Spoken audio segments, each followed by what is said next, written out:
Collegium system माने जजों के अपॉइंटमेंट और ट्रांसफर को लेकर फैसला लेने वाला सिस्टम, जिसमें जज आपस में मीटिंग करते हैं, वोट करते हैं और फैसला लेते हैं। वो सिस्टम जिसमें सरकार से कोई लेना देना नहीं होता, यानी सुप्रीम कोर्ट के बड़े जज बैठकर तय करते हैं कि नया जज कौन बनेगा, हाई कोर्ट के किस जस्टिस को प्रमोट कर सुप्रीम कोर्ट में लाया जाएगा और कुछ ऐसे ही और फैसले। अब क्या है कि कोलेजियम सिस्टम को लेकर ऐसे ही काफी बातें चलती रहती हैं, सही है या नहीं, अकाउंटेबिलिटी है या नहीं, पर सदियों से इस पर बहस चलती रही। फिलहाल हम ये बातें इसलिए कर रहे हैं क्योंकि कोलेजियम सिस्टम को लेकर हाल ही में एक फैसला हुआ, जिसके बाद हंगामा बरपा है। पर हम हालिया कहानी पर आएं, जरूरी है कुछ वक्त पहले झांकना। अगस्त 2021 में पहली बार ऐसा हुआ जब एक ही बार में 3 महिला जज सुप्रीम कोर्ट में नियुक्त की गईं। उस समय जस्टिस हिमा कोहली, बीवी नागरत्ना और बेला त्रिवेदी के आने से सुप्रीम कोर्ट में पहली बार कुल 4 महिला जज एक साथ बैठी। इनमें जस्टिस इंदिरा बनर्जी पहले से मौजूद थी। उस वक्त कोलेजियम की सिफारिश और सरकार की तुरंत मंजूरी, दोनों को ही हिस्टोरिक मोमेंट कहा गया। वजह यह थी कि अब तक सुप्रीम कोर्ट में सिर्फ 8 महिला जज ही बनी थी, लेकिन वक्त ने साबित कर दिया कि खुशी मनाना बहुत जल्दी शुरू हो गया। इन महिला जजों ने तो अपने दम पर ग्लास सीलिंग ब्रेक कर दी, लेकिन अदालत और सरकारी सिस्टम ने नहीं। 2021 से अब तक 3 मुख्य न्यायाधीश CJI UU Lalit, DY Chandrachud और संजीव खन्ना आकर विदा भी हो चुके हैं। महिलाओं की भागीदारी की खूब बातें हुई, लेकिन इनकी अवधि में एक भी महिला सुप्रीम कोर्ट में नहीं लाई गई। आज की तारीख में सुप्रीम कोर्ट के कुल 32 जजों में सिर्फ एक महिला जज हैं, जस्टिस BV नागरत्ना, बस एक। अब मौजूदा CJI BR गवई का भी कार्यकाल भी उसी रास्ते पर जाता दिख रहा है। ये सबसे साफ सामने आया 25 अगस्त की कोलेजियम मीटिंग में। कोलेजियम ने जस्टिस आलोक आराधे और जस्टिस विपुल पंचोली को सुप्रीम कोर्ट में नियुक्त करने का प्रस्ताव दिया। इसमें खासकर जस्टिस विपुल पंचोली का नाम आने पर सवाल उठे, क्योंकि वो हाई कोर्ट जजों की सीनियरिटी वाली लिस्ट में 57वें नंबर पर हैं। उनसे ऊपर की 3 महिला जजों को नजरअंदाज कर गुजरात हाई कोर्ट के जस्टिस विपुल पंचोली को सुप्रीम कोर्ट में लाने की तैयारी चल रही है। कहानी यहीं खत्म नहीं होती। जरूरी है जानना कि ये फैसला कोलेजियम ने मिलकर वोटिंग से लिया। सुप्रीम कोर्ट के 5 जज बैठे, CJI Gavai, justice Suryakant, justice Vikram Nath, justice JK Maheshwari और जस्टिस BV नागरत्ना। वोटिंग में जस्टिस नागरत्ना ने जस्टिस पंचोली के नाम पर डिसेंट किया, माने साफ मना कर दिया, और विपुल पंचोली को सुप्रीम कोर्ट का जज बनाने के खिलाफ अपना विरोध दर्ज किया।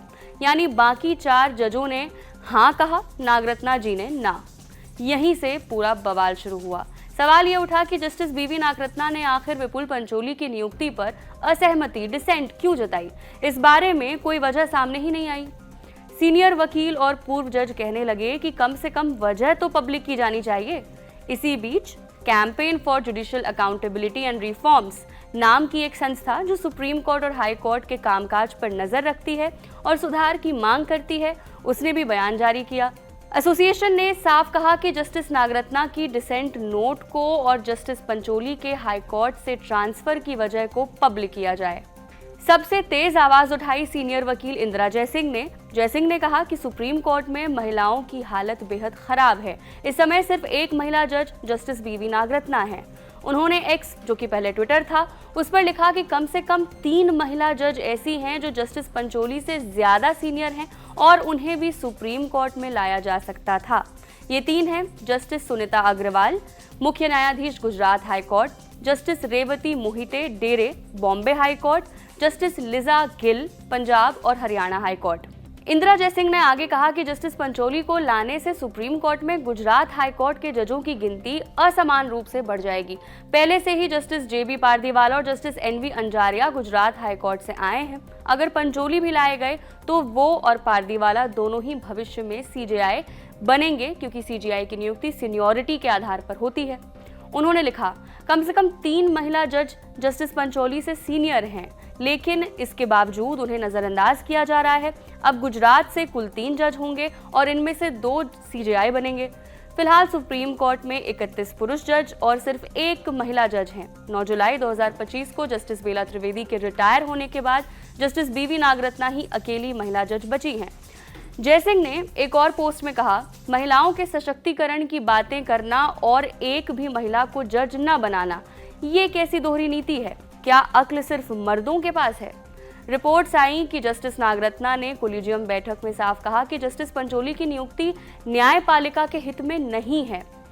एक और मुखर आवाज आई सुप्रीम कोर्ट के पूर्व जस्टिस अभय ओका की।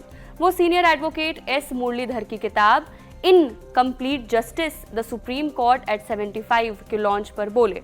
हुआ ये कि इंदिरा जयसिंह ने उनसे पूछा कि कोलिजियम में ये फैसले कैसे होते हैं, तो जस्टिस ओका ने कहा, ये तो बहुत चिंता की बात है। अगर एक जज ने डिसेंट किया है तो हमें जानने का हक है कि वो वजह क्या थी। ये सही आलोचना है कि डिसेंट को सार्वजनिक क्यों नहीं किया गया।